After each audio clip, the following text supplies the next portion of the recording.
मेरा नाम प्रिंस साहोता और मैं currently body Wizard Fitness academy में एज अ सीनियर लेक्चरर और हेड ऑफ सीपीडी डिपार्टमेंट के तौर पे एसोसिएटेड हूँ। मेरी अगर एक छोटी सी मैं आपको जर्नी की बात करूँ तो पिछले अराउंड 17 to 18 ईयर्स में फ़िटनेस इंडस्ट्री में सक्सेसफुली काम कर रहा हूँ।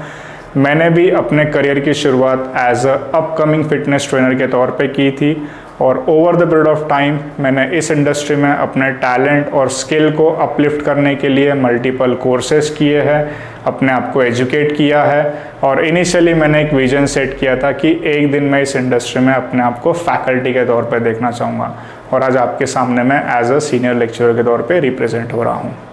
First of all, welcome to Body Wizard Fitness Academy and most importantly, thank you for trusting Body Wizard Fitness Academy. So guys, आज के वीडियो में हम सर्टिफाइड पर्सनल ट्रेनिंग कोर्स के ओरिएंटेशन को डिटेल में कवर करेंगे और इस पूरे वीडियो में आप ये जान पाओगे कि किसी भी अपकमिंग फिटनेस ट्रेनर को अगर सर्टिफाइड पर्सनल ट्रेनिंग कोर्स करना है तो उसकी समरी क्या होती है, उस पूरे कोर्स के माध्यम से उसे क्या क्या सीखने के लिए मिलता है और सबसे इम्पॉर्टेंट पार्ट, फिटनेस इंडस्ट्री में अगर आपको सक्सेसफुल करियर बनाना है तो उसे हम कैसे स्टार्टअप करेंगे,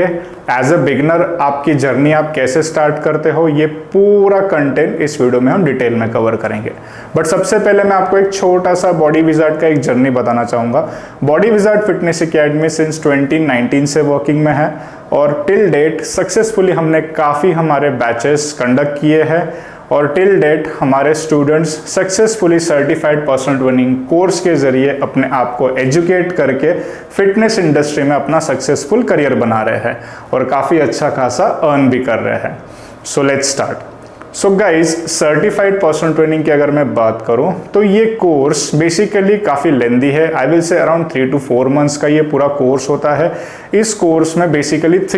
तीन ब्रेक इवन पॉइंट होता है, जैसे कि थ्योरी लेक्चर्स, डेमो लेक्चर्स, उसके बाद प्रैक्टिकल लेक्चर्स, देन आपका एग्जामिनेशन प्रोसेस। तो ये सारी चीज़ों को आज के वीडियो में मैं डिटेल में कवर करूँगा। बट सबसे पहले मैं ये आपको बताना चाहूँगा कि फिटनेस इंडस्ट्री क्या है और फिटनेस इंडस्ट्री में अगर आप लोगों को अपना सक्सेसफुल करियर बनाना है तो आप आपकी जर्नी किस तरीके से स्टार्ट करते हो और over the period of time आप अपने आप को किस तरीके से एजुकेट करते हो ताकि आगे चल के आप लॉन्ग टर्म बेसिस पे इस इंडस्ट्री में काम करो और अच्छा खासा अर्निंग स्केल आपका रहे। So let's start. So guys, जैसे कि मैंने आपसे कहा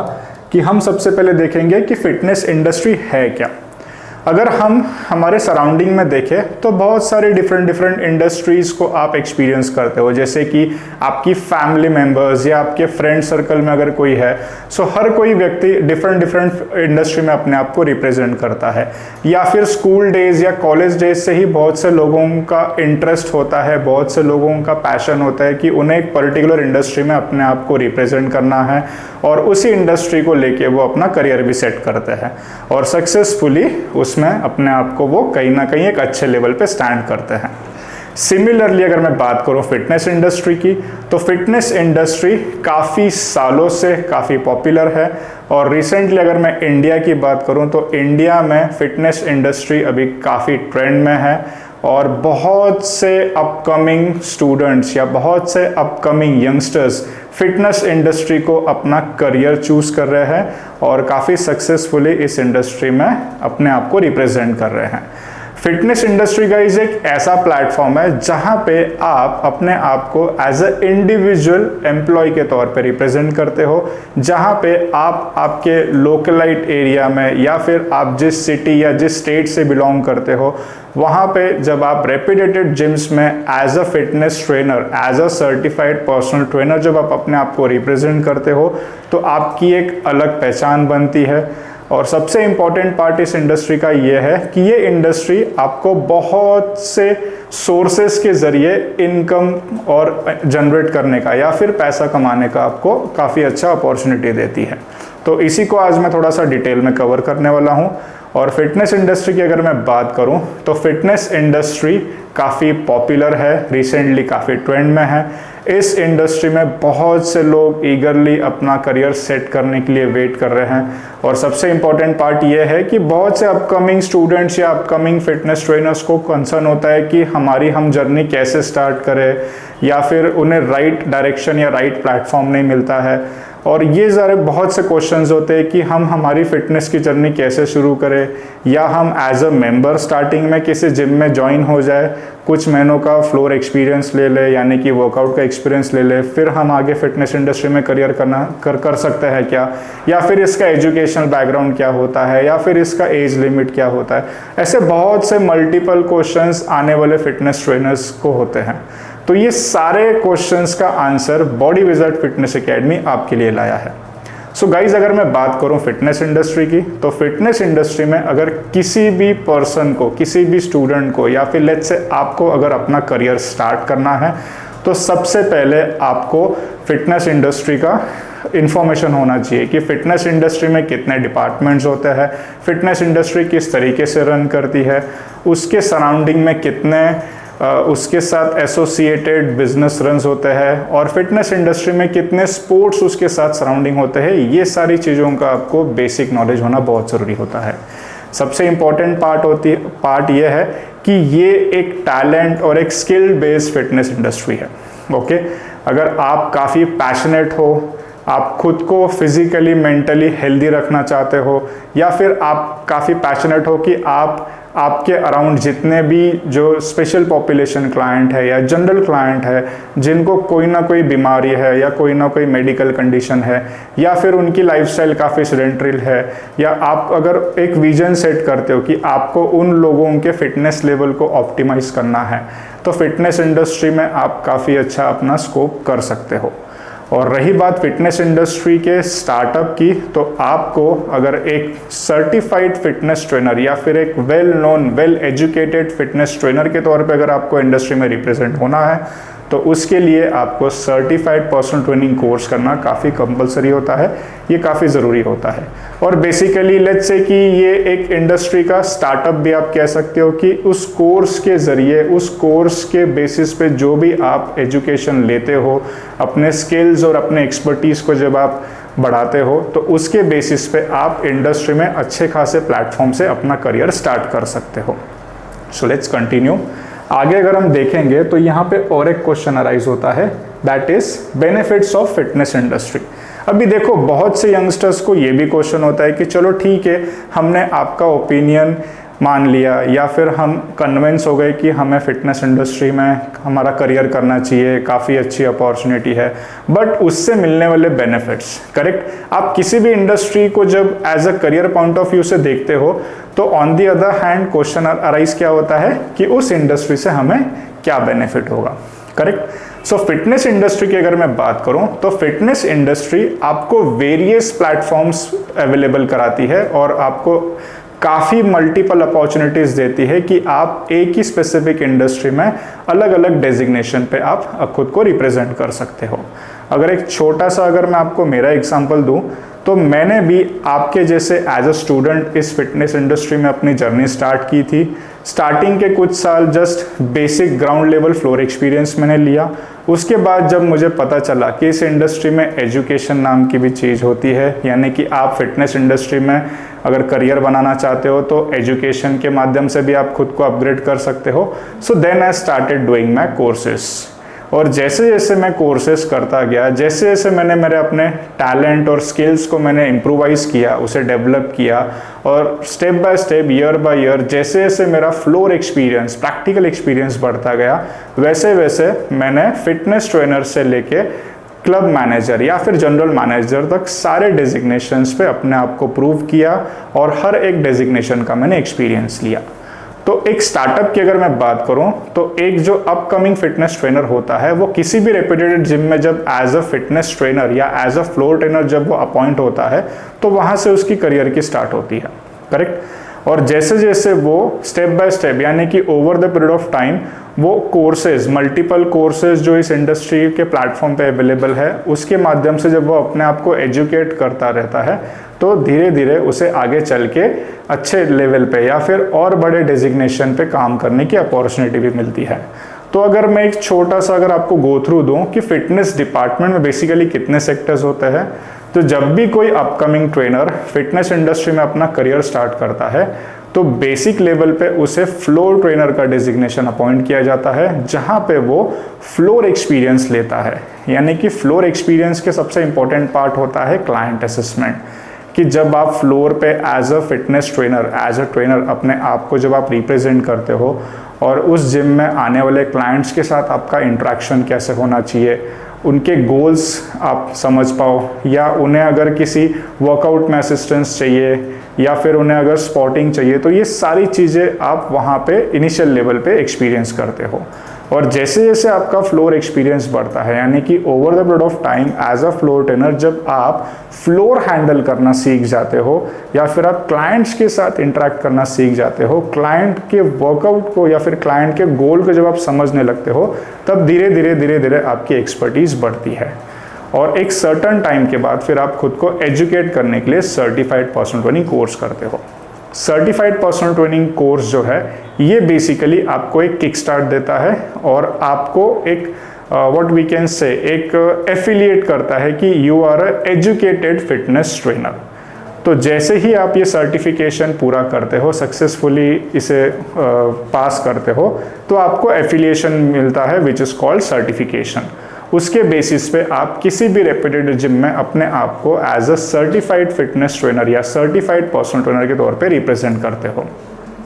और जैसे जैसे आपका फ्लोर एक्सपीरियंस बढ़ता है, फ्लोर हैंडलिंग एक्सपीरियंस बढ़ता है, सो आप धीरे धीरे डेजिग्नेशंस पे मूव ऑन होते हो। जैसे कि फ्लोर ट्रेनर से आप बन गए फिटनेस ट्रेनर, फिटनेस ट्रेनर से आप बन गए पर्सनल ट्रेनर। अगर आपने और over the period of time अगर अपने आप को एजुकेट किया होगा, तो आप ऑन दी अदर हैंड आप फ्लोर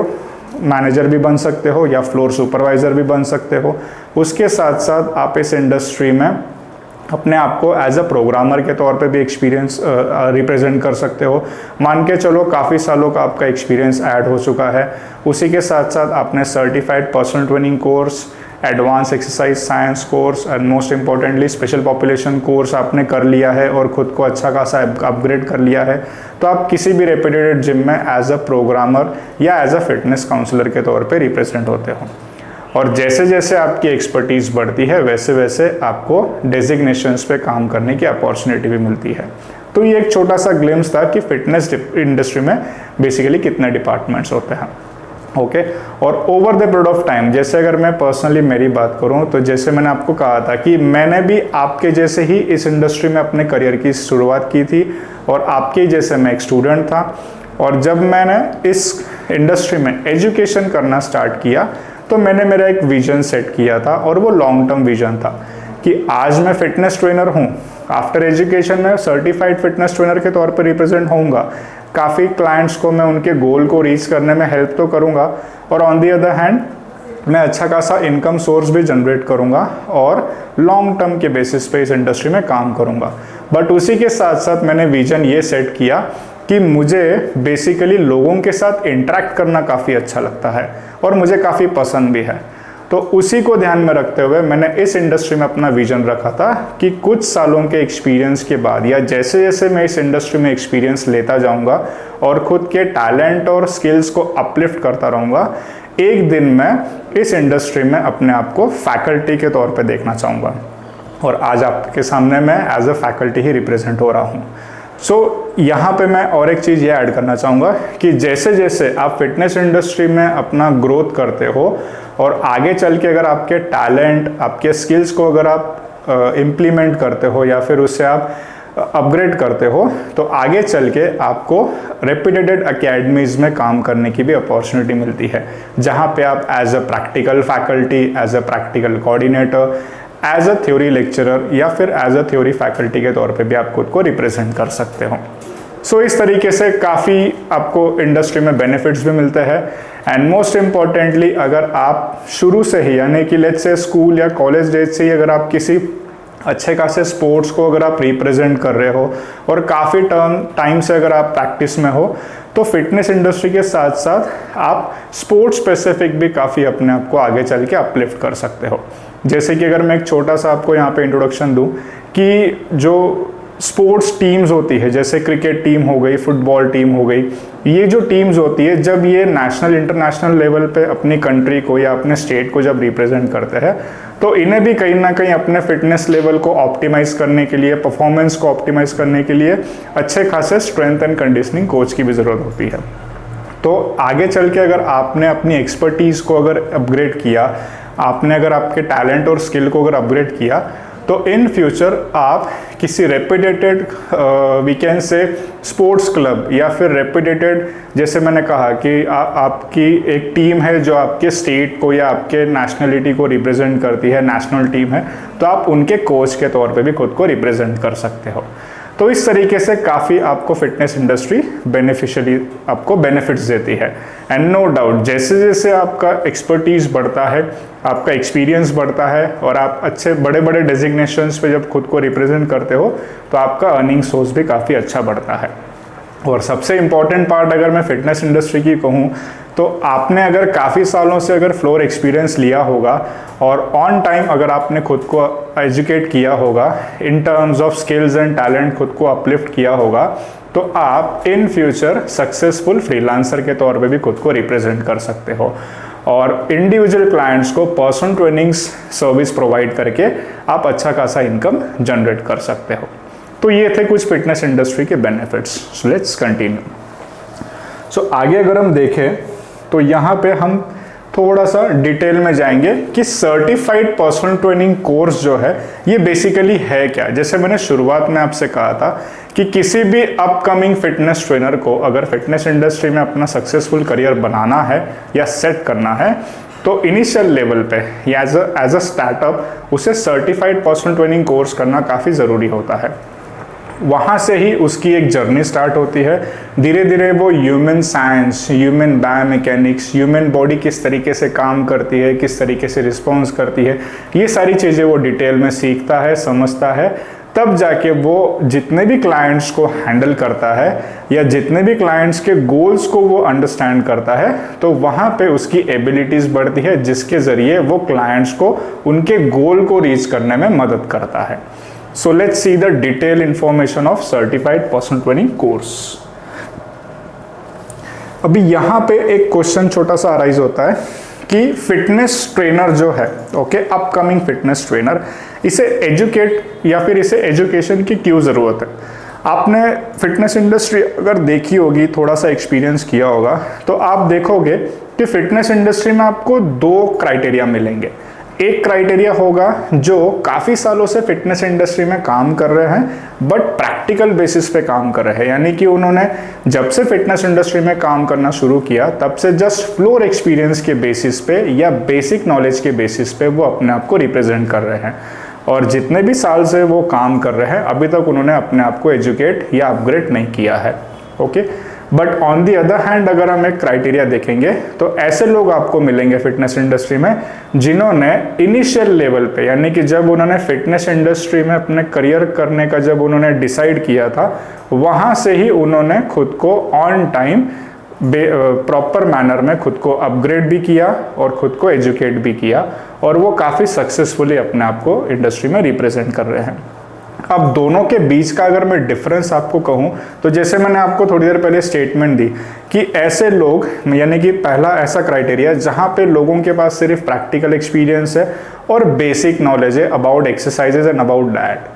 तो मुझे आप एक यहाँ पे आपका ही ओपिनियन दीजिए कि अगर आपके पास बेसिक नॉलेज होगा, यानी कि वर्कआउट किस तरीके से किया जाता है, मशीन्स कैसे यूज़ किए जाते हैं और बॉडी पार्ट को किस तरीके से ट्रेन किया जाता है और बेसिक लेवल पे एक जनरल डाइट कैसे फॉलो किया जाता है, इसके बेसिस पे अगर आप फिटनेस इंडस्ट्री में अगर अपने करियर की शुरुआत करते हो तो स्टार्टिंग के लिए तो काफ़ी अच्छा है। जो मैंने आपको बोला था कि इनिशियल लेवल पे आपको फ्लोर एक्सपीरियंस लेना काफ़ी ज़रूरी होता है, उस फेज तक या उतने ही ड्यूरेशन तक ये काफ़ी हद तक इनफ हो जाता है। बट एक सर्टन पॉइंट ऐसा आता है ना कि एक लिमिटेशन या फिर वी कैन से एक डेडलाइन आ जाती है कि जब आपके सामने चैलेंजेस आते हैं, ओके। जैसे कि लेट्स से कोई क्लाइंट आ गया और वो आपसे कहता है कि उसे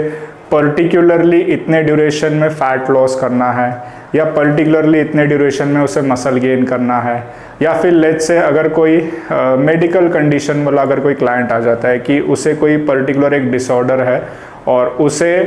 क्योर करने के लिए, प्रिवेंट करने के लिए उनके डॉक्टर्स ने या हेल्थ प्रोवाइडर्स ने उन्हें कहा है कि आप खुद को फिजिकली मेंटली हेल्दी रखने के लिए या वेट मैनेजमेंट के लिए आप जिम ज्वाइन कीजिए और किसी रेप्यूटेड ट्रेनर के अंडर खुद को ट्रेन करिए।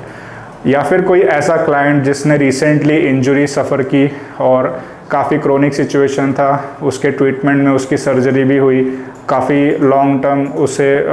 कंडीशनिंग भी करना पड़ा और अब जाके उसे उसके हेल्थ प्रोवाइडर या उसके डॉक्टर ने उसे रिकमेंड किया है कि अभी आपको स्ट्रेंथनिंग की ज़रूरत है, आपको जिम जाने की ज़रूरत है और किसी एक्सपर्टीज़ फिटनेस ट्रेनर के अंडर आपको ट्रेन करने की ज़रूरत है। तो जब ऐसे सिचुएशंस आपके सामने आएंगे तो वहाँ पे क्या हो जाएगा, वहाँ पे एक लिमिटेशन हो जाएगी कि आपके पास तो बेसिक नॉलेज है, बट ऐसे चैलेंजेस को आप कैसे हैंडल करोगे, किस तरीके से आपके क्लाइंट को आप असिस्ट कर पाओगे, किस तरीके से उनका वर्कआउट डिज़ाइन कर पाओगे, किस तरीके से उन्हें आप उनके गोल को रीच करने में हेल्प कर पाओगे।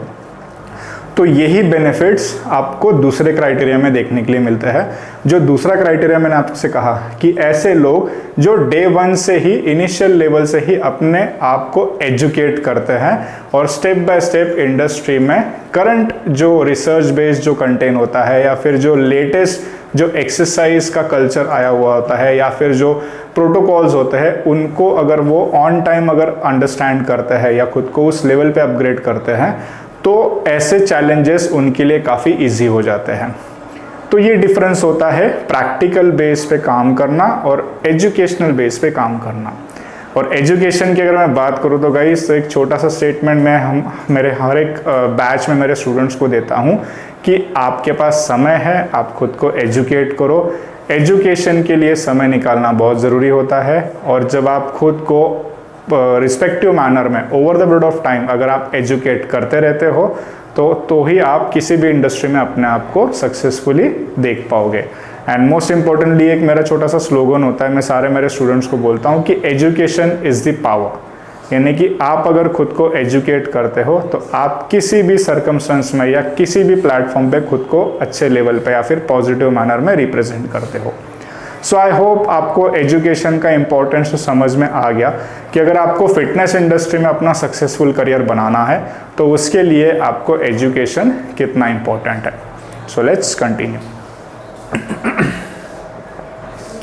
तो यहाँ पे गाइज मैं थोड़ा सा आपको डिटेल में लेके जाऊंगा कि सर्टिफाइड पर्सनल ट्रेनर कोर्स जो होता है उसकी बेसिकली समरी क्या होती है। अब जैसे कि आप स्क्रीन पे देख सक रहे हो, यहाँ पे 3 बेसिकली पोर्शन में ये कोर्स पूरा कवर होता है। सो जैसे ही आपका कोर्स स्टार्ट होता है, यानी कि डे 1 से जब आप आपका कोर्स स्टार्ट करते हो तो वहाँ पे हम थ्योरी लेक्चर्स को एक्सपीरियंस करते हैं, यानी कि थ्योरी पार्ट हमें कवर करना होता है। I will say around 1.5 month के आसपास आपका थ्योरी लेक्चर वहाँ पे कवर होता है। डिपेंड करता है कि आपका ग्रास्पिंग पावर कैसा है, आप कितने अच्छे तरीके से लेक्चर्स को अंडरस्टैंड कर पा रहे हो, एंड मोस्ट इम्पॉर्टेंटली आप आफ्टर लेक्चर्स घर पे कितना टाइम स्पेंड करके रिवीजन करते हो या फिर उसे एज अ होमवर्क के तौर पे उसे आप रिपीट मैनर में पढ़ते हो, समझते हो, तो वो चीज़ें काफ़ी आसान हो जाती है।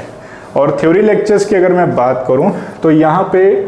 मैं आपको डिटेल में लेके जाऊंगा कि थ्योरी पार्ट यानी कि सर्टिफाइड पर्सनल ट्रेनिंग कोर्स में जो थ्योरी पार्ट होता है ये पढ़ना क्यों ज़रूरी है और इसके पीछे क्या रीज़न है। जैसे थोड़ी देर पहले मैंने आपको स्टेटमेंट दी कि आप जब फिटनेस इंडस्ट्री में आफ्टर सर्टिफिकेशन जब खुद को रिप्रेजेंट करते हो तो आपके सामने मल्टीपल चैलेंजेस आते हैं। जैसे मैंने आपको एक छोटा सा एग्जांपल दिया कि किसी क्लाइंट को मेडिकल कंडीशन है, उसे आपको ट्रेन करना है या उसके वर्कआउट को डिज़ाइन करना है, या कोई क्लाइंट है जो काफ़ी सालों से ओवरवेटेड है, डॉक्टर ने उसे कहा है कि अभी उसे वेट मैनेजमेंट की ज़रूरत है। तो ऐसे केस में क्या सिचुएशन, क्या किस तरीके से आप उनका वर्कआउट प्लान करोगे। या फिर क्लाइंट को अगर आप देखोगे ना जिम फ्लोर पे, या फिर आप अगर एज अ क्लाइंट किसी जिम में अगर वर्कआउट के लिए जाते होंगे तो आपके भी मन में वर्कआउट करते समय काफ़ी सवाल उठते होंगे कि ये एक्सरसाइज मेरे लिए कितनी बेनिफिशियल है, इस एक्सरसाइज से मुझे कितना बेनिफिट मिलेगा, क्या ये एक्सरसाइज मेरे लिए यूज़फुल है या नहीं, या फिर मैं फैट लॉस जर्नी पे जो हूँ क्या वो मैं सही तरीके से उस जर्नी को फॉलो कर रहा हूँ या नहीं,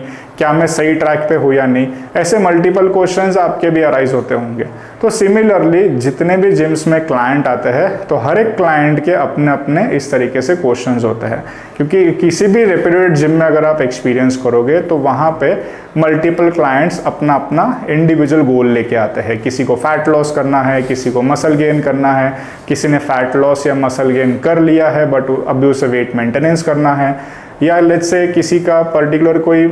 मेडिकल कंडीशन है, एक्सीडेंटल केस है, इंजरी है या फिर कोई पर्टिकुलर डिसऑर्डर है, उसमें से उस पर्सन को खुद को रिकवर करना है और अपनी प्रीवियस हेल्दी लाइफ को फिर से उसे जीना है। तो ऐसे हर एक क्लाइंट जो जितने भी जिम में आते हैं इन सब का अपना अपना एक इंडिविजुअल गोल होता है। तो उनके गोल के अकॉर्डिंगली उन्हें ट्रेन करने के लिए हमें ह्यूमन साइंस यानी कि ह्यूमन बॉडी को पहले अंडरस्टैंड करना बहुत ज़रूरी होता है। देखो एक्सरसाइजेस की अगर मैं बात करूं तो एक्सरसाइजेस आप डेमोन्स्ट्रेशन के ज़रिए आप अंडरस्टैंड कर लोगे। एक बार अगर आपने किसी को एक पर्टिकुलर एक्सरसाइज परफॉर्म करते हुए देख लिया तो आप उसे काफ़ी हद तक थोड़ा सा ग्रास कर लेते हो और आप उसे अंडरस्टैंड कर लेते हो और आप उसी के मूवमेंट को फॉलो करते हुए प्रैक्टिस कर लेते हो। बट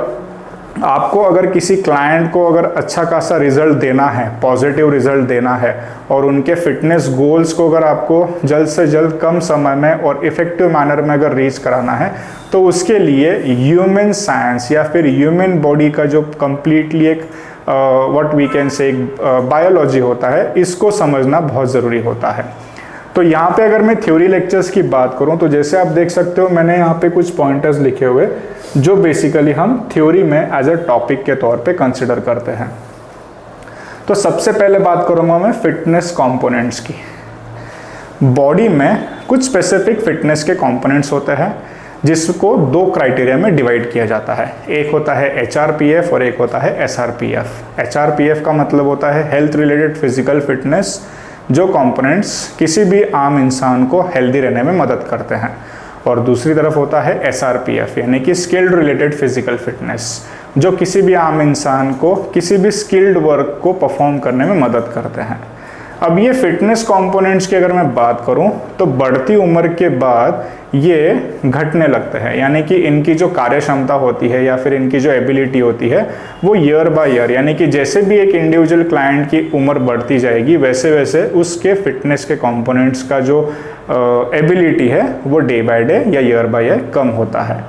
तो फिटनेस के कितने कंपोनेंट्स होते हैं, किस तरीके से उन कंपोनेंट्स की एबिलिटीज़ को बढ़ाया जाता है और किस तरीके से वर्कआउट किया जाता है, ये सारी चीज़ें आप इस पर्टिकुलर टॉपिक में अंडरस्टैंड करते हो।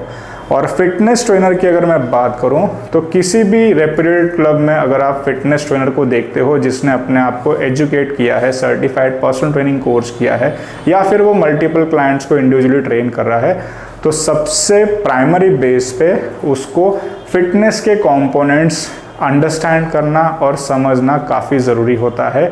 एक बार अगर कोई फिटनेस ट्रेनर सारे फिटनेस के कंपोनेंट्स को अच्छे तरीके से समझ लेता है, उनके इम्पोर्टेंस को समझ लेता है, तो वो किसी भी क्लाइंट का एक वेल राउंडेड वर्कआउट काफ़ी अच्छे और पॉजिटिव मैनर में डिज़ाइन कर सकता है। सेकेंडली अगर मैं दूसरे टॉपिक की बात करूं तो यहाँ पे जैसे आप देख सकते हो लिखा हुआ है ह्यूमन बॉडी सिस्टम्स।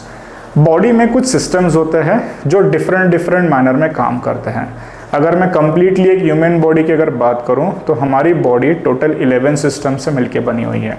और ये सारे सिस्टम्स 24/7 बिना रुके बिना थके कॉन्स्टेंटली काम करते रहते हैं। तो इस टॉपिक में बेसिकली आप ये अंडरस्टैंड करते हो कि ह्यूमन बॉडी में जितने भी सिस्टम्स कंसिस्ट होते हैं इनका रोल क्या है, ये किस तरीके से काम करते हैं, और बॉडी में होने वाले डिफरेंट जो आप रिएक्शंस देखते हो या फिर चेंजेस देखते हो ये कहीं ना कहीं एक पर्टिकुलर सिस्टम की मदद से होता है। तो इन्हें डिटेल में अंडरस्टैंड करना काफ़ी ज़रूरी होता है। नेक्स्ट टॉपिक की अगर मैं बात करूँ तो यहाँ पे जैसे आप देख सकते हो लिखा हुआ है हाइपरट्रॉफी एंड एपॉक। अब हाइपरट्रॉफी बेसिकली ये टर्म यूज़ किया जाता है मसल बिल्डिंग के केस में। ओके, सो हाइपरट्रॉफी को अगर मैं शॉर्ट में एक्सप्लेन करूँ तो हाइपरट्रॉफी का मतलब होता है मसल की सेल साइज में ग्रोथ होना, यानी कि मसल के जो सेल्स होते हैं उनकी साइज बढ़ना। ओके, और ये बेसिकली आप वेट ट्रेनिंग के ज़रिए इसे अचीव कर सकते हो। अब हाइपरट्रॉफी अचीव करना उतना आसान नहीं होता है, बट हाइपरट्रॉफी का जो एक ट्राइपॉड होता है उसे फॉलो करना बहुत ज़रूरी होता है, जिसके बेसिस पे आप इफेक्टिवली हाइपरट्रॉफी को किसी भी उम्र में अचीव कर सकते हो। और हाइपरट्रॉफी का ट्राइपॉड जो होता है इसे अंडरस्टैंड करना बहुत ज़रूरी होता है कि किसी भी क्लाइंट को अगर मसल बिल्डिंग करना है या उसे अगर अच्छा खासा फैट लॉस करना है तो उसके लिए उसकी बॉडी में हाइपरट्रॉफी प्रमोट होना ज़रूरी है। ये सारी चीज़ें आप इस टॉपिक में डिटेल में देखते हो। उसी के साथ साथ आगे आप देख सकते हो मैंने कैपिटल में लिखा हुआ है EPOC, इसे बोला जाता है इपॉक। ये तो इसका शॉर्ट फॉर्म हो गया, फुल फॉर्म है excess post exercise oxygen consumption. ये बेसिकली एक एडिशनल एक्टिविटी बॉडी के तौर पे ये निभाई जाती है जब आप इंटेंस मैनर में वेट ट्रेनिंग करते हो, तो ये बेसिकली आपके बॉडी में फैट लॉस इफेक्ट को प्रमोट करता है। तो ये बेसिकली जो दोनों प्रोसेस है, यानी कि एक तरफ हो गया आपका मसल बिल्डिंग और एक तरफ हो गया आपका फैट लॉस इफेक्ट, तो ये दोनों चीज़ों को आप किस तरीके से अचीव कर सकते हो, किस तरीके से बॉडी में इसे प्रमोट कर सकते हो, इसको डिटेल में समझना काफ़ी ज़रूरी होता है, जो आप इस टॉपिक में समझ पाते हो। नेक्स्ट अगर हम देखेंगे तो यहाँ पे आ जाता है ओबेसिटी। ओबेसिटी की अगर मैं बात करूँ तो basically WHO World Health Organization आप लोगों ने सुना होगा, तो इस फॉर्म ने बेसिकली ह्यूमन क्राइटेरिया को दो डिफरेंट इसमें डिवाइड किया हुआ है, मेल और फीमेल। ओके, और ओबेसिटी की अगर मैं बात करूं, अगर कोई मेल 100 प्लस अगर उसका वेट है तो वो ओबेसिटी कैटेगरी में आता है। यानी कि एक होता है अंडर वेट, एक होता है आइडियल वेट। आइडियल वेट यानी कि उसकी हाइट बॉडी के अकॉर्डिंगली या उसके एज के अकॉर्डिंगली जितना वेट आइडियल होना चाहिए उसे हम आइडियल वेट कहते हैं। उसके बाद आता है ओवर वेट, यानी कि उसकी बॉडी में क्षमता से थोड़ा ज़्यादा वेट बढ़ा हुआ है। और एक आता है कम्प्लीटली एक्सट्रीम, जिसे हम ओबेस कहते हैं। ओके, यानी कि आइडियल से भी काफ़ी हद तक उनकी बॉडी में फैट परसेंटेज बढ़ा हुआ है और उनका वेट काफ़ी ज़्यादा है, तो उन्हें हम ओबेसिटी के कैटेगरी में कंसिडर करते हैं। जैसे मैंने आपसे कहा कि मेल में कंसिडर किया जाता है कि अगर किसी क्लाइंट का 100 प्लस वेट है तो वो ओबेसिटी में आएगा। उसी के जैसे सिमिलरली फीमेल में अगर किसी लेडी का वेट 75-80 के अगर अबव है तो वो फीमेल भी ओबेसिटी में कंसिडर होती है। अब ओबेसिटी क्या है, ये क्यों बेसिकली प्रमोट होता है, यानी कि किसी भी अगर ओबेस क्लाइंट को अगर आप देखोगे तो वो बेसिकली ओबेस क्यों हुआ, उसके पीछे क्या वजह है, या फिर इस फैक्टर को आप कैसे प्रिवेंट कर सकते हो, कैसे आप इसे कंट्रोल कर सकते हो, जिसे हम वेट मैनेजमेंट कहते हैं। ये सारा डिटेल इन्फॉर्मेशन आपको इस टॉपिक के ज़रिए एक्सप्लेन किया जाता है। नेक्स्ट अगर मैं बात करूं तो यहाँ पे आ जाता है प्रिंसिपल्स ऑफ एक्सरसाइज ट्रेनिंग। अब आप जिम में अगर आप देखोगे तो बहुत से ऐसे क्लाइंट होते हैं जो 1 महीना हो गया, 2 महीना हो गया, एक पर्टिकुलर गोल सेट करके अपना वर्कआउट कर रहे हैं, डाइट फॉलो कर रहे हैं, रेस्ट एंड रिकवरी दे रहे हैं, सारी चीज़ें फॉलो कर रहे हैं, बट उन्हें एक्सपेक्टेड रिजल्ट्स नहीं मिल रहे। उसके पीछे रीज़न होता है कि वो जो इंडिविजुअल क्लाइंट है वो एक्सरसाइज ट्रेनिंग के प्रिंसिपल्स को फॉलो नहीं कर रहा है। तो एक्सरसाइज ट्रेनिंग के कितने प्रिंसिपल्स होते हैं, ये किस तरीके से इन्हें हम प्रमोट कर सकते हैं, इनका इम्पोर्टेंस क्या है, ये सारी चीज़ें आप इस टॉपिक में अंडरस्टैंड करते हो। और इन फ्यूचर जब भी आपके पास कोई ऐसा क्लाइंट आता है जो कहता है कि वो डाइट भी फॉलो कर रहा है या वर्कआउट भी फॉलो कर रहा है, सारी चीज़ें वो प्रॉपर मैनर में कर रहा है और उसने गोल सेट किया हुआ है, बट स्टिल 1 महीना 2 महीना हो गया कि वो उसके गोल तक रीच नहीं हो पा रहा है या फिर उसे इफेक्टिव या पॉजिटिव रिजल्ट्स नहीं आ रहे हैं, तो आप इस टॉपिक के बेसिस पे उस क्लाइंट को ये अंडरस्टैंड करा सकते हो कि कहीं ना कहीं वो क्लाइंट एक्सरसाइज ट्रेनिंग के प्रिंसिपल्स को फॉलो नहीं कर रहा है या फिर कहीं ना कहीं वो इनकम्प्लीट फॉलो हो रहा है, जिसकी वजह से उसका जो टारगेटेड गोल है वो उसके ज़रिए रीच नहीं हो पा रहा है। आगे अगर मैं बात करूं तो यहाँ पे हम आ जाता है जनरल एनाटॉमी में। जनरल एनाटॉमी में बेसिकली 11 सिस्टम्स की जो मैंने बात की थी, ह्यूमन बॉडी सिस्टम्स, इसमें से एक सिस्टम आता है जिसे कहा जाता है स्केलेटल सिस्टम। ओके, जिसे बेसिकली हम बोन्स का स्ट्रक्चर कहते हैं। तो जनरल एनाटॉमी में बेसिकली हम ये अंडरस्टैंड करते हैं कि एक ह्यूमन बीइंग में कितने टाइप के बोन्स होते हैं, कितने नंबर ऑफ बोन्स होते हैं, उसी के साथ साथ जॉइंट्स, यानी कि जॉइंट जो होता है वो कितने टाइप के होते हैं, और सबसे इम्पॉर्टेंट इसमें आ जाता है जॉइंट का स्ट्रक्चर। तो ये सारी चीज़ें आप इस कोर्स में अंडरस्टैंड करते हो कि किसी भी क्लाइंट को अगर आपको एनाटॉमिकली अगर एग्जामिन करना है, जैसे आप देखते हो कि बहुत से क्लाइंट डिफरेंट एंगल्स में या डिफरेंट मैनर में वर्कआउट करते हैं। किसी का हिप काफ़ी विद में अगर ज़्यादा होगा तो उसके पैरों का डिस्टेंस उसको उसके अकॉर्डिंगली लेना पड़ता है। तो ये सब बायोमैकेनिकल फैक्टर्स होते हैं। तो ह्यूमन बॉडी किस तरीके से बनी हुई है और ह्यूमन बॉडी में जो स्केलेटल सिस्टम है वो किस तरीके से बना हुआ है, उसका फंक्शन क्या है, उसका इम्पोर्टेंस क्या है बॉडी में, वो सारी चीज़ें हम इस टॉपिक में कवर करते हैं। उसके बाद हम आ जाते हैं काइनेजोलॉजी पे। काइनेजोलॉजी की अगर मैं बात करूं तो बेसिकली ये एक रिस्पेक्टिव वर्ड है जो दो अलग वर्ड से मिलके बना हुआ है। इसको अगर मैं बाइफरगेट करूं तो काइनेस का मतलब होता है ह्यूमन बॉडी मूवमेंट्स और लॉजी का मतलब होता है किसी भी सब्जेक्ट या टॉपिक के ऊपर स्टडी करना। और इन दोनों को अगर हम कंबाइन कर देंगे विच इज़ नोन एज काइनेजोलॉजी, तो इसका मतलब निकल के आता है स्टडी ऑफ ह्यूमन मूवमेंट्स। यानी कि आप डिफरेंट मैनर में जब फिजिकल मूवमेंट करते हो, जैसे कि एक जगह से आप दूसरी जगह चल के जा रहे हो, स्टेयरकेस क्लाइंब कर रहे हो, किसी पर्टिकुलर एक्सरसाइज में पुशिंग मूवमेंट कर रहे हो, पुलिंग मूवमेंट कर रहे हो या फिर लिफ्टिंग मूवमेंट कर रहे हो, तो डे टू लाइफ में या फिर पर्टिकुलर जिम फ्लोर पे जब आप डिफरेंट मैनर में बॉडी को मूव करते हुए कुछ स्पेसिफिक एक्सरसाइजेस को परफॉर्म करते हो, तो वहाँ पे बॉडी को एग्जामिन करना काफ़ी ज़रूरी होता है। और इस टॉपिक में बेसिकली हम थोड़े से ह्यूमन बॉडी में होने वाले इंजीनियरिंग कॉन्सेप्ट को भी थोड़ा सा डिटेल में समझते हैं, जैसे कि types of levers, class of levers, उसके बाद आ जाता है प्लेन्स एंड मोस्ट इम्पॉर्टेंटली यहाँ पे आ जाता है close chain, open chain, kinetic energy. तो ये थोड़ा सा मैकेनिकल के तौर पे भी आप देख सकते हो कि जो इंजीनियरिंग कॉन्सेप्ट है कि ह्यूमन बॉडी एक लोकोमोशन के ज़रिए काम करती है। जैसे किसी भी इंडस्ट्री में अगर आप देखोगे या फिर आप घर में या फिर आप पर्सनल चीज़ों को अगर आप देखोगे कि आपको पर्सनली अगर कहीं पे जाना है तो आप एक इंजीनियरिंग कॉन्सेप्ट यानी कि एक व्हीकल का यूज़ करते हो, तो वो गाड़ी का मैकेनिज्म कैसा है, क्या है, तो वो आप थोड़ा बेसिक लेवल पे अंडरस्टैंड करते हो, ओके। या फिर आप घर में जितने भी टूल्स यूज़ करते हो, जैसे कि एक रेफ्रिजरेटर हो गया, एक मिक्सर ग्राइंडर हो गया, तो ये भी कहीं ना कहीं एक मैकेनिज्म है, एक इंजीनियरिंग कॉन्सेप्ट है। उसी के तौर पे ह्यूमन बॉडी में भी कहीं ना कहीं इंजीनियरिंग कॉन्सेप्ट आता है जो आप डिटेल में इस टॉपिक में अंडरस्टैंड करते हो और उस लेवल पे आप समझ पाते हो कि ह्यूमन बॉडी किस तरीके से बनी हुई है, ह्यूमन बॉडी किस तरीके से रिस्पॉन्स करती है। सो आई होप यहाँ तक आपको समझ में आ गया होगा। इसी को आगे कंटिन्यू करते हुए हम नेक्स्ट स्लाइड पे जाएंगे, जहाँ पे हम और कुछ टॉपिक्स को थोड़ा सा डिटेल में देखेंगे।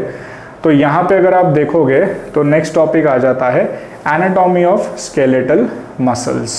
अब जो मैंने आपको ह्यूमन बॉडी के सिस्टम्स के बारे में बताया था, जिसमें से एक हमने जनरल एनाटॉमी में कवर किया विच वॉज स्केलेटल सिस्टम, उसी के जैसे हमारी बॉडी में और एक सिस्टम होता है जिसे कहा जाता है मस्क्यूलेचर सिस्टम, यानी कि हमारे बॉडी के मसल्स, जिसे आम भाषा में आप bicep, tricep, chest, back, abdomen muscles के तौर पे रिप्रेजेंट करते हो। ये बेसिकली आते हैं इस टॉपिक में जिन्हें बोला जाता है स्केलेटल मसल्स। साइंटिफिकली ये नाम बेसिकली रिलेट होता है क्योंकि ये जो मसल्स होते हैं ये हमारे स्केलेटल सिस्टम के साथ कनेक्टेड होते हैं, उनके साथ अटैच होते हैं, इसीलिए इन मसल्स को स्केलेटल मसल्स बोला जाता है। तो ह्यूमन बॉडी में जितने भी नंबर ऑफ मसल्स है, जैसे मैंने लेमैन वर्ड में आपसे कहा, bicep, tricep, chest, back, abdomen, leg muscle, तो इनमें भी मल्टीपल नंबर ऑफ मसल्स होते हैं। और ये सारे मसल्स का जो एनाटॉमी होता है, यानी कि ये मसल कहाँ से शुरू होता है, कहाँ पे जाके एंड होता है, कितने जॉइंट्स को क्रॉस करता है, किस एक्सरसाइज में वो मसल टारगेट प्राइमरी मसल के तौर पे काम करेगा या कितने एक्सरसाइजेज में वो मसल सेकेंडरी मसल के तौर पे काम करेगा, ये सारी चीज़ें डिटेल में इंफॉर्मेशन जो है ये आप इस टॉपिक के माध्यम से अंडरस्टैंड करते हो। उसी के नीचे अगर आप देखोगे तो यहाँ पे है मसल बेसिक्स। अगर मैं बात करूँगा इस मसल्स की, तो बहुत से लोगों को लगता है कि जो bicep, tricep, chest, back, abdomen muscles जो आप रिप्रेजेंट करते हो ये ही इतने ही मसल्स बॉडी में होते हैं। बट अगर मैं डिटेल में जाऊँ तो ह्यूमन बॉडी में अलग अलग प्रकार के मसल्स होते हैं। कुछ मसल से हमारे इंटरनल ऑर्गन्स बने होते हैं, कुछ मसल से हमारा हार्ट बना हुआ है और कुछ मसल्स हमारे बॉडी के अराउंड स्केलेटन के साथ कनेक्टेड होते हैं। तो मसल बेसिक जो टॉपिक है इसमें बेसिकली आप ह्यूमन बॉडी में types of muscles, types of muscle fibres and most importantly types of muscle contraction को डिटेल में अंडरस्टैंड करते हो। यानी कि जब भी आप कोई पर्टिकुलर मसल के बारे अगर आप देखोगे, एक छोटा सा एग्जांपल अगर मैं यहाँ पे दे दूँ कि लेट्स से आपका एक ऐसा क्लाइंट है जो एथलीट है और काफ़ी सालों से मैराथन में पार्टिसिपेट कर रहा है। अब नो डाउट वो एथलीट है, मैराथन को रिप्रेजेंट करता है, तो उसका एंडोरेंस काफ़ी अच्छा होगा, यानी कि उसका स्टेमिना काफ़ी अच्छा होगा, वो बिना रुके बिना थके लंबे समय तक रनिंग स्किल को काफ़ी अच्छे तरीके से वो परफॉर्म करता होगा। बट थोड़ा सा यहाँ पे एक प्रैक्टिकल सिचुएशन अगर मैं आपके सामने लाऊं कि वही क्लाइंट आपके अंडर ऑब्जर्वेशन अगर जिम फ्लोर पे अगर लेग वर्कआउट कर रहा है और विद इन 10-15 मिनट्स वो फटीग हो गया, यानी कि वो थक गया, तो वो थोड़ा सा सरप्राइज होगा कि मैं इतने सालों से मैराथन में पार्टिसिपेट कर रहा हूँ, मेरा एंडोरेंस, मेरा स्टेमिना काफ़ी अच्छा है, मैं आराम से 20-40 किलोमीटर्स मैराथन रन कर लेता हूँ। बट यहाँ पे लेग वर्कआउट यानी कि जिस मसल्स के ज़रिए मैं दौड़ता हूँ मैराथन में, उसी मसल्स को जब मैं यहाँ पे ट्रेन कर रहा था तो विद इन 15-20 मिनट्स मेरी बॉडी फटीग हो गई। तो ये कैसे हुआ? वो थोड़ा सा सरप्राइज या फिर थोड़ा शॉक में हो जाता है। तो यहाँ पे बेसिकली ये टॉपिक आपको ये एजुकेट करता है कि बॉडी में स्केलेटल मसल्स तो है, बट उनमें भी मसल फाइबर के टाइप्स होते हैं जो डिफरेंट सिचुएशन में काम करते हैं। यानी कि लेट्स से अगर आप लंबे समय तक बिना रुके बिना थके अगर आप रनिंग कर रहे हो तो आपके लेग मसल्स तो काम करेंगे, बट उसमें आने वाले एक particular type of muscle fibre काम करेंगे। ऑन दी अदर हैंड अगर आप वेट ट्रेनिंग सेक्शन में अगर आप लेग्स वर्कआउट कर रहे हो तो वहाँ पे आप गिवन टाइम जोन में या फिर लिमिटेड टाइम जोन में ही आप वर्कआउट कर रहे हो, जहाँ पे लेग मसल्स तो काम कर रहे हैं, उनकी इन्वॉल्वमेंट तो आ रही है, बट उसमें पर्टिकुलर मसल फाइबर्स काम कर रहे हैं। ओके, उसी की जैसे अगर लेट्स से अगर आप कोई एक्सप्लोजिव मूवमेंट करते हो, जैसे कि 1 रेप मैक्स आपने सुना होगा, स्क्वाट, बेंच प्रेस या डेडलिफ्ट को 1 रेप मैक्स में परफॉर्म करना, काफ़ी इफेक्टिव और एक्सप्लोजिव मैनर में वेट को उठाना, या फिर किसी एक पॉइंट से दूसरे पॉइंट पे जंप करना। तो यहाँ पे सिचुएशन क्या आ जाती है कि फ्रैक्शन ऑफ सेकेंड में आपको वो मूवमेंट स्टार्ट करके ख़त्म करनी है। तो यहाँ पे देखो अभी लोअर बॉडी तो इन्वॉल्व हुई है, लोअर बॉडी के मसल्स भी इन्वॉल्व हुए हैं, बट उनमें आने वाले अलग टाइप के फाइबर्स वहाँ पे काम कर रहे हैं। तो ये टॉपिक आपको बेसिकली ये अंडरस्टैंड कराता है कि मसल्स तो बॉडी में अनेक है, बट उनमें प्रेजेंट जो मसल फाइबर्स होते हैं उनके अलग अलग टाइप्स होते हैं और अलग अलग फिजिकल सिचुएशंस या डे टू लाइफ के सिनेरियोज के अकॉर्डिंगली हमारे मसल फाइबर्स इन्वॉल्व होते हैं। आगे अगर हम इसे कंटिन्यू करें तो यहाँ पे और एक टॉपिक आता है which is called energy system. Energy system की अगर मैं बात करूं तो एनर्जी सिस्टम बेसिकली काफ़ी डिटेल में आपको अंडरस्टैंड कराया जाता है कि ह्यूमन बॉडी में कितने टाइप के एनर्जी सिस्टम्स होते हैं। ये भी एक ह्यूमन बॉडी के 11 सिस्टम्स का ही एक पार्ट है जो मैंने आपको स्टार्ट में बताया था। तो इस टॉपिक के ज़रिए आप ये अंडरस्टैंड करते हो, जैसे मैंने आपको थोड़ी देर पहले स्टेटमेंट दी कि डिफरेंट फिजिकल सिचुएशंस के अकॉर्डिंगली आपके बॉडी के स्केलेटल मसल फाइबर्स वहाँ पे इन्वॉल्व होते हैं। उसी तरीके से आप डिफरेंट फिजिकल एक्टिविटीज़ जो डे टू डे लाइफ में करते हो, जैसे कि क्विक और एक्सप्लोजिव मूवमेंट करना, गिवन टाइम जोन में कोई एक्टिविटी करना, या लॉन्गर ड्यूरेशन बिना थके बिना रुके कोई एक्टिविटी करना, तो इस सिचुएशन के अकॉर्डिंगली भी आपके बॉडी में जो एनर्जी सिस्टम है जो आपकी बॉडी को किसी भी काम को एफिशिएंटली परफॉर्म करने में एनर्जी सप्लाई करता है, उसके भी अलग अलग टाइप्स होते हैं। कि अगर आप कार्डियो एक्सरसाइज कर रहे हो तो वहाँ पे आपकी बॉडी का एक पर्टिकुलर एनर्जी सिस्टम का टाइप एक्टिवेटेड होगा। अगर आप कोई गिवन टाइम जोन में वेट ट्रेनिंग एक्सरसाइज कर रहे हो तो वहाँ पे आपकी बॉडी में एनर्जी सिस्टम का एक दूसरा टाइप एक्टिवेट होगा। अगर आप फ्रिक्वेंटली क्विक और एक्सप्लोजिव मैनर में वर्कआउट कर रहे हो, जैसे कि पावर लिफ्टर या वेट लिफ्टर को अगर आप देखोगे तो वो 1 rape max 2 rape max explosive manner में प्रैक्टिस करते हैं, तो वहाँ पे उनकी बॉडी का एनर्जी सिस्टम जो है उसका एक अलग पार्ट जो है वो इन्वॉल्व होता है। तो एनर्जी सिस्टम क्या होता है, किस तरीके से बॉडी में काम करता है, किस तरीके से ये आपकी बॉडी को एनर्जी प्रोवाइड करता है और इसके कितने टाइप्स होते हैं, ये सारी चीज़ें आप इस टॉपिक में डिटेल में कवर करते हो। नेक्स्ट अगर हम देखेंगे तो सबसे इम्पॉर्टेंट इस पूरे कोर्स का पार्ट है which is exercise science. Exercise science में बेसिकली सबसे पहले आप ये अंडरस्टैंड करते हो कि जिम में जो आप वेट ट्रेनिंग सेक्शन देखते हो और उस वेट ट्रेनिंग सेक्शन में जो डिफरेंट टाइप्स ऑफ मशीन्स होती है, जैसे कि अगर मैं कुछ एग्जांपल दे दूं तो लैट पुल डाउन मशीन हो गई, लेग प्रेस हो गया। ओके, अब इन दोनों मशीन्स को अगर आप देखोगे तो एक मशीन है जहाँ पे मशीन में वेट टैग है, ओके, और उसको एक केबल अटैच है, तो वो एक पर्टिकुलर टाइप ऑफ मशीन हो जाती है। या लेग प्रेस की अगर मैं बात करूं तो लेग प्रेस में ना ही तो केबल होती है, जस्ट एक फ्रेम होता है और उसके कुछ रॉड्स होते हैं जिसमें आप रेजिस्टेंस के तौर पे प्लेट वेट को वहाँ पे ऐड करते हो, तो वो एक डिफरेंट टाइप ऑफ मशीन में आ जाता है। तो इस टॉपिक में बेसिकली आप जिम फ्लोर पे जो वेट ट्रेनिंग सेक्शन होता है, वेट ट्रेनिंग सेक्शन में जो डिफरेंट टाइप्स ऑफ मशीन्स होते हैं, इनको आप डिटेल में अंडरस्टैंड करते हो कि हर एक टाइप ऑफ मशीन का क्या यूसेज है, क्या बेनिफिट है, क्या एडवांटेज है और क्या डिसएडवांटेज है। उसी के साथ साथ इस टॉपिक में आप जैसे ही आपका काइनेजोलॉजी हो जाता है तो आप ह्यूमन बॉडी मूवमेंट्स को समझ जाते हो, जिसमें आप डिफरेंट जॉइंट ऑफ एक्शंस को भी समझते हो, और उसी को रिलेट करते हुए एक्सरसाइज साइंस के टॉपिक में आप डिफरेंट एक्सरसाइजेस के टाइप्स और डिफरेंट टाइप ऑफ मूवमेंट्स को भी आप अंडरस्टैंड करते हो कि जैसे कि लेट्स से अगर आप दोनों हाथों से डंबल प्रेस कर रहे हो तो वो कौन से टाइप की मूवमेंट होगी, अगर आप उसी एक्सरसाइज में बारबल प्रेस कर रहे हो तो वो कौन सी टाइप की मूवमेंट होगी, या ऑन दी अदर हैंड अगर मैं वन आर्म रो की बात करूं कि आप एक ही साइड से मूवमेंट करो तो वो कौन से टाइप की मूवमेंट होगी। ये सारी डिटेल में इंफॉर्मेशन आप इस टॉपिक के माध्यम से अंडरस्टैंड करते हो। एक बार आपको एक्सरसाइज साइंस का नॉलेज आ गया कि जिम फ्लोर पे जो वेट ट्रेनिंग सेक्शन होता है उसमें कितने टाइप के मशीन्स होते हैं, उन्हें कैसे यूज़ किया जाता है, जो भी आप different exercises different body part को ट्रेन करने के लिए परफॉर्म करते हो, उनमें से मिलने वाला बेनिफिट क्या होता है, कौन सी मूवमेंट्स ज़्यादा इंपॉर्टेंट होती है, कौन से मूवमेंट्स से ज़्यादातर हमें एडवांटेज मिलता है, ये सारी चीज़ें जब आप समझ लेते हो उसके बाद फिर हमारा टॉपिक आता है designing a cardiovascular and strength training program. ये टॉपिक भी काफ़ी लेंदी होता है, इसको हम 2 ब्रेक इवन पॉइंट में अंडरस्टैंड करते हैं। पहले पार्ट में हम कवर करते हैं कार्डियोवैस्कुलर ट्रेनिंग प्रोग्राम और दूसरे पार्ट में हम कवर करते हैं स्ट्रेंथ ट्रेनिंग प्रोग्राम। सो ये पूरे टॉपिक में बेसिकली आपको ये इंफॉर्मेशन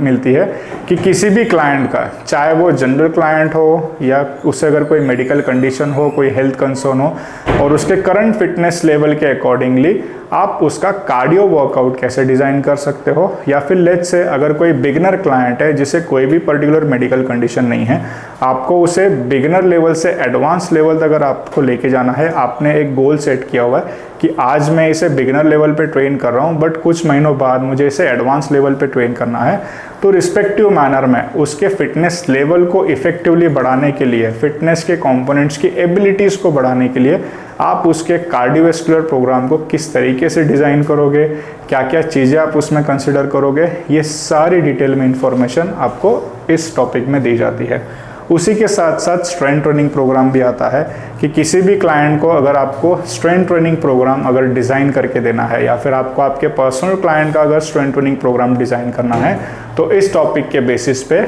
आपको ये समझ आ जाता है कि कौन से एक्सरसाइजेस इफ़ेक्टिव होंगे, कौन सी एक्सरसाइजेस बेनिफिशियल होंगी, और किसी भी क्लाइंट का वर्कआउट डिज़ाइन करने के लिए जो सिलेक्शन क्राइटेरिया होता है उसको किस तरीके से कंसिडर किया जाता है। नेक्स्ट अगर हम देखें तो यहाँ पे एक इम्पॉर्टेंट टॉपिक आता है विच इज़ कॉल्ड फ्लेक्सिबिलिटी।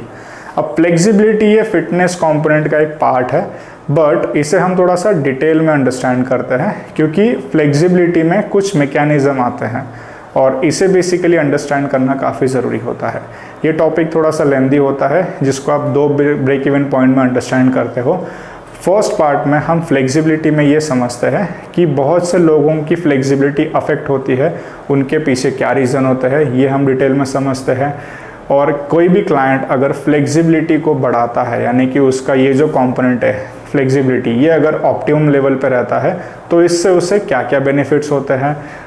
जो लोगों को फ्लेक्सिबिलिटी का फैक्टर जिनका अफेक्ट होता है उसके पीछे क्या रीज़न होता है, यानी कि वो वर्कआउट में क्या क्या मिस्टेक्स करते हैं और किस तरीके से कोई व्यक्ति अपनी फ्लेक्सिबिलिटी को ऑप्टिमाइज़ कर सकता है या कर पाएगा, ये सारी चीज़ें आप इस टॉपिक में डिटेल में अंडरस्टैंड करते हो। इसके सेकेंड हाफ में हम आ जाते हैं types of flexibility training program में, यानी कि फ्लेक्सिबिलिटी को बढ़ाने के लिए डिफरेंट टाइप्स ऑफ स्ट्रेचेस के टेक्निक्स यूज़ किए जाते हैं, जैसे कि कुछ स्पोर्ट्स स्पेसिफिक होते हैं, कुछ पर्टिकुलर आप इसमें प्री वर्कआउट यानी कि वर्कआउट से पहले भी परफॉर्म करते हो, वर्कआउट के बाद भी परफॉर्म करते हो। तो ये सारी चीज़ें डिटेल में आपको इस टॉपिक में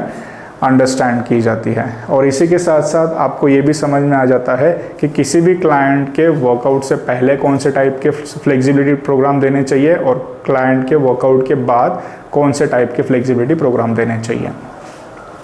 नेक्स्ट अगर मैं बात करूं तो यहाँ पे एक बोनस टॉपिक के तौर पे आपको दिया जाता है which is called injury prevention.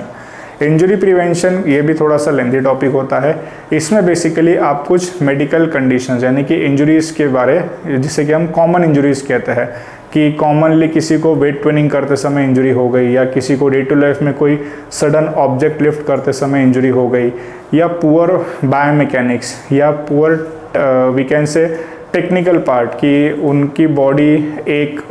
We can से कि उन्होंने एक अडाप्टेशन कर लिया है कि उनका पॉस्चर पुअर हो गया है, उनका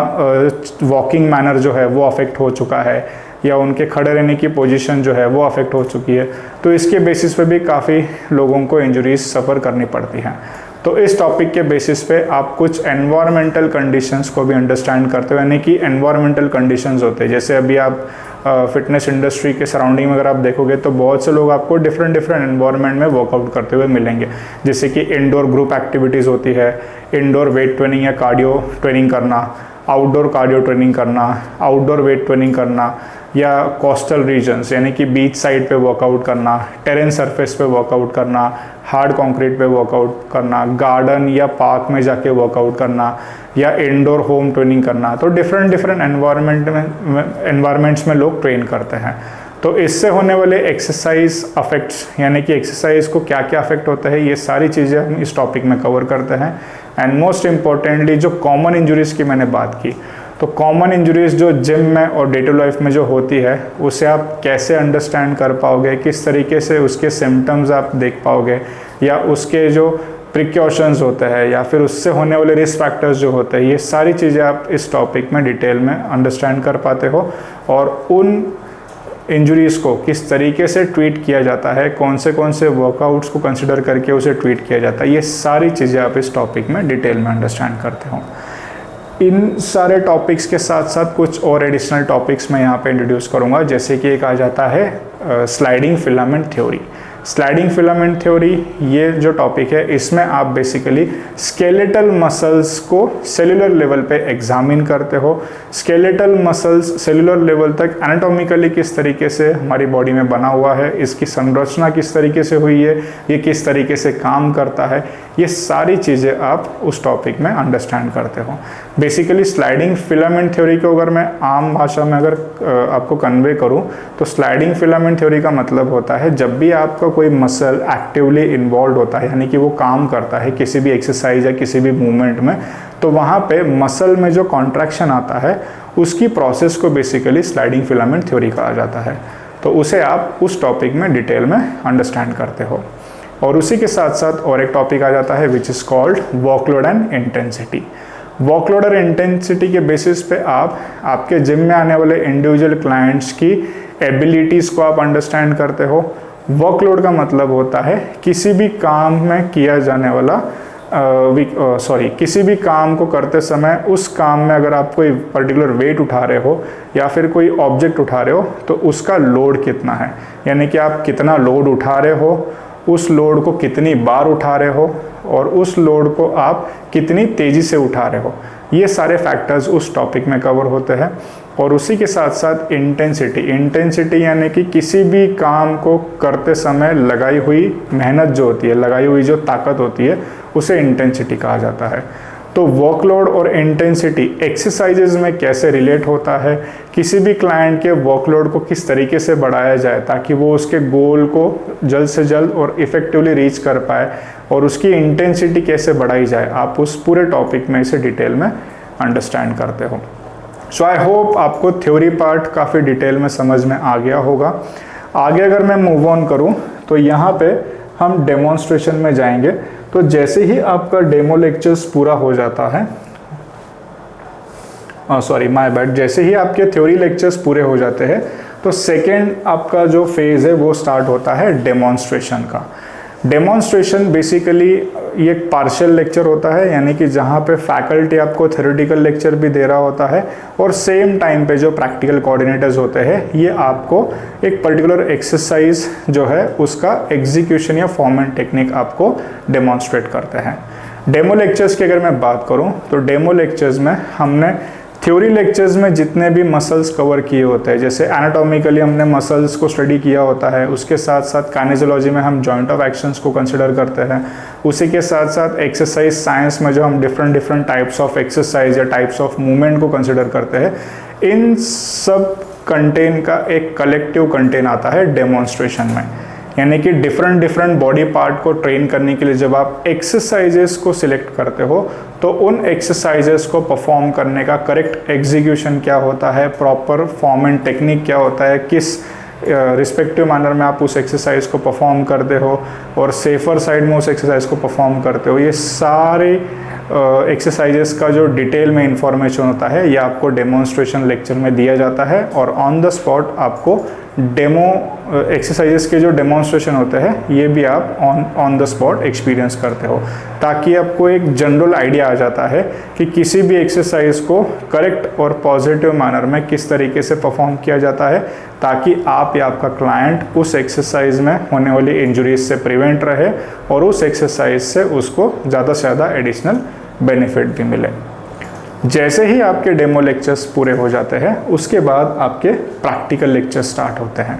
प्रैक्टिकल लेक्चर्स की अगर मैं बात करूं तो प्रैक्टिकल सेशंस आप खुद अटेंड करते हो, यानी कि डेमोन्स्ट्रेशन लेक्चर्स में आपने जिन जिन एक्सरसाइजेस के एग्जीक्यूशन या डेमोन्स्ट्रेशन को एक्सपीरियंस किया होता है उसे आप खुद प्रैक्टिकल सेशंस में परफॉर्म करते हो और आपके द्वारा परफॉर्म किए हुए जो एक्सरसाइज होते हैं उनमें अगर कुछ करेक्शंस है या फिर आपका अगर फॉर्म एंड टेक्निक कहीं पे इनकरेक्ट है तो हमारे जो रिस्पेक्टिव प्रैक्टिकल कोऑर्डिनेटर्स जो होते हैं ये आपको ऑन द स्पॉट करेक्ट करते हैं और आपसे उस एक्सरसाइज के करेक्ट मैनर की प्रैक्टिस करवा के लेते हैं, जिससे आपकी भी एक एडाप्टेशन वहाँ पे आ जाती है और आप भी अच्छे तरीके से उन एक्सरसाइजेस के करेक्ट मैनर को सीख पाते हो। सो जैसे ही गाइस आपके ये पूरे सर्टिफाइड पर्सनल ट्रेनिंग कोर्स की समरी पूरी हो जाती है, सो आफ्टर फ्यू डेज आपका एग्जामिनेशन प्रोसेस स्टार्ट होता है। एग्जामिनेशन प्रोसेस की अगर मैं बात करूं तो एग्जामिनेशन प्रोसेस 3 डिफरेंट मैनर में अटेंड किए जाते हैं। सबसे पहला आता है theory exam. Theory exam basically MCQ format में होता है। एमसीक्यू तो आप सबको रिलेट होगा ही, स्कूल में कॉलेज में आपने एमसीक्यू एग्ज़ाम्स मल्टीपल टाइम दिए होंगे, जिसे बेसिकली ऑब्जेक्टिव के तौर पे देखा जाता है कि एक क्वेश्चन होता है, उसके नीचे 4 ऑप्शंस होते हैं, उस क्वेश्चन के अकॉर्डिंगली जो करेक्ट आंसर आपको लगता है कि ए बी सी और डी को जो करेक्ट आंसर होगा आप उसे टिक करते हो या फिर आंसर शीट पे उसे मेंशन करते हो। तो थ्योरी एग्ज़ाम की अगर मैं बात करूं तो थ्योरी एग्ज़ाम कम्प्लीटली 100 मार्क्स की होती है, जिसका पासिंग मार्क होता है 60%। यानी कि अगर आप 60 स्कोर कर लेते हो या उससे ज़्यादा अगर आप स्कोर अचीव करते हो तो आप रिस्पेक्टिवली थ्योरी एग्ज़ाम क्लियर कर लेते हो।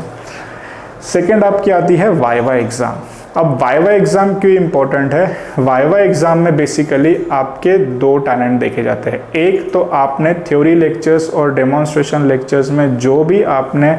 नॉलेज लिया है, जिस भी लेवल में अपने यानी कि जो भी कंटेंट के बेसिस पे आपने खुद को एजुकेट किया है, उस नॉलेज को आप आपके क्लाइंट तक कितने इफ़ेक्टिवली डिलीवर करते हो, आप आपके क्लाइंट के क्वेश्चंस को कितने रिस्पेक्टिव मैनर में आंसर कर पाते हो, ये जो आपकी कैपेबिलिटी होती है ये बेसिकली वाइवा एग्ज़ाम के ज़रिए जज की जाती है कि इन फ्यूचर आफ्टर सर्टिफिकेशन या आफ्टर पासिंग आउट आप जिन भी क्लाइंट्स को हैंडल करोगे, जिन भी क्लाइंट्स के क्वेश्चंस को जब आप आंसर करोगे तो वहाँ पे आप एक रिजल्ट ओरिएंटेड ट्रेनर के तौर पे वहाँ पे रिप्रेजेंट होने चाहिए, या फिर आपने जो भी कोर्स में जो नॉलेज लिया होता है इसको आप कितने इफ़ेक्टिव मैनर में रिप्रेजेंट करते हो, ये सारी चीज़ें वाइवा एग्ज़ाम में कंसिडर की जाती है।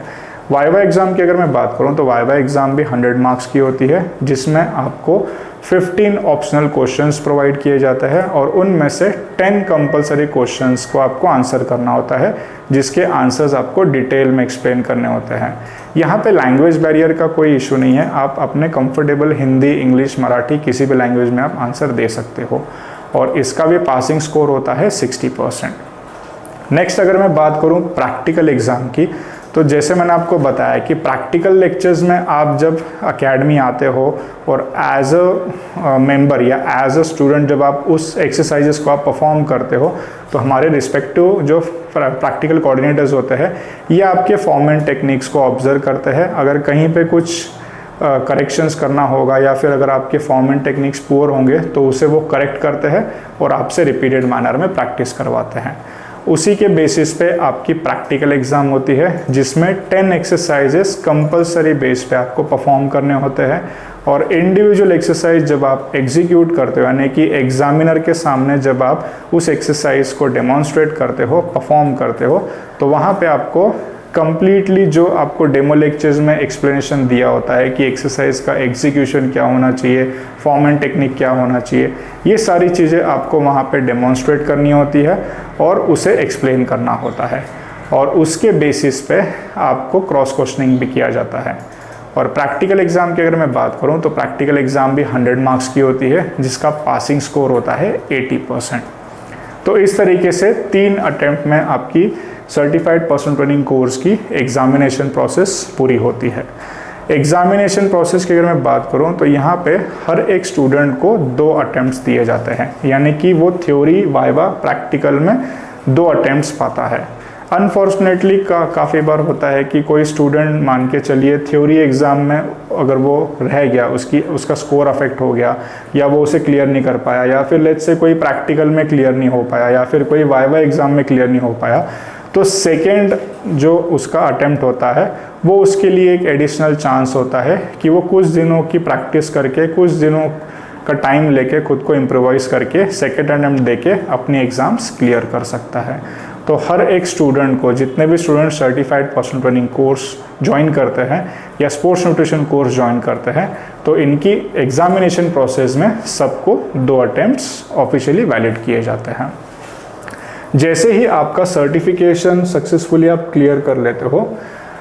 तो वहाँ पे सर्टिफिकेशन आपको एकेडमी के थ्रू प्रोवाइड किया जाता है जिसकी वैलिडिटी होती है फॉर 3 इयर्स, यानी कि जिस दिन आपको सर्टिफिकेशन इशू होता है वहाँ से उसकी वैलिडेशन स्टार्ट हो जाती है और फॉर कमिंग 3 इयर्स आपका वो सर्टिफिकेशन वैलिड होता है। उसी के साथ साथ SPEFL और स्किल इंडिया के एफिलिएशन के साथ आपको सर्टिफिकेशन प्रोवाइड किया जाता है, यानी कि ओवरऑल इंडिया, यानी कि ऑल अराउंड द इंडिया आप किसी भी रिस्पेक्टिव स्टेट या किसी भी सिटी में आप अपने आप को as a certified personal trainer represent कर सकते हो। And most importantly guys, 100% job assistance की भी एश्योरिटी दी जाती है। बहुत से स्टूडेंट बिगिनर होते हैं, जैसे मैंने स्टार्टिंग में ही कहा था कि किसी स्टूडेंट को अगर फिटनेस इंडस्ट्री में अपना करियर बनाना है और उसका स्टार्टअप है और इनिशियल फेज में वो कोर्स कर रहा है, तो ऐसे बहुत से स्टूडेंट्स होते हैं कि जो ये मानते हैं कि पहले हम कोर्स कर लेंगे, उसके बाद कोर्स से लिए हुए नॉलेज को खुद पे इम्प्लीमेंट करेंगे, खुद को फिजिकली हम इम्प्रोवाइज करेंगे, खुद को रिप्रेजेंट करने के लिए खुद के बॉडी को हम थोड़ा सा ट्रांसफॉर्मेशन करेंगे, देन हम इंडस्ट्री में काम करना शुरू करेंगे। बट इससे क्या होता है ना गाइस कि इससे काफ़ी समय निकल जाता है और बेसिकली यहाँ पे क्या हो जाता है कि बहुत से स्टूडेंट थोड़ा सा मिसगाइड भी हो जाते हैं। इसीलिए हर एक बैच में आने वाले स्टूडेंट को हम कंसिडर करते हैं कि जिस दिन आप कोर्स ज्वाइन करते हो, जिस दिन से आपका कोर्स स्टार्ट होता है, आप आपके नियर बाय एरिया में, आप जिस भी स्टेट से बिलोंग करते हो, जिस भी सिटी से बिलोंग करते हो, वहाँ पे आप एज अ इंटर्न के तौर पे किसी भी रेप्यूटेड क्लब में अपने आप को रिप्रेजेंट कर सकते हो और कोर्स के जर्नी के साथ साथ, यानी कि थ्योरी, डेमो और प्रैक्टिकल लेक्चर्स के साथ साथ आप फ्लोर जॉब करके आप फ्लोर एक्सपीरियंस भी ले सकते हो। और स्टूडेंट्स जो हमारे यहाँ पे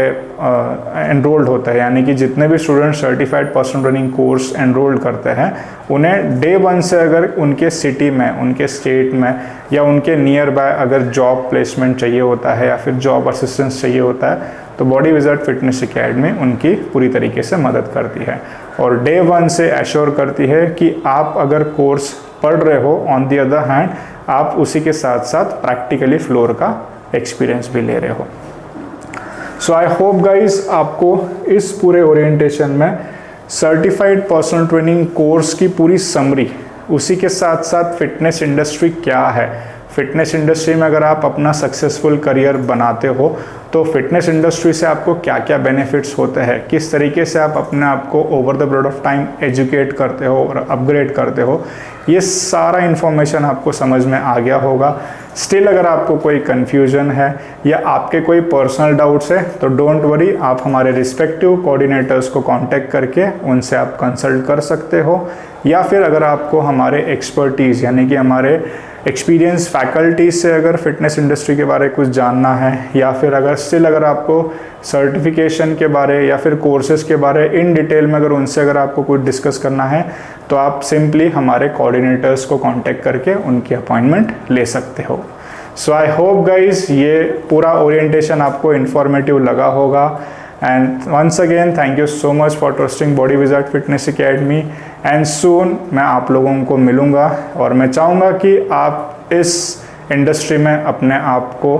सक्सेसफुली आगे तक लेके जाए। फिटनेस इंडस्ट्री काफ़ी अच्छी है, आने वाले सालों में काफ़ी एक्सप्लोर होने वाला है, और मैं एश्योरिटी के साथ कहता हूँ कि अगर आप फिटनेस इंडस्ट्री में अपना करियर प्लान कर रहे हो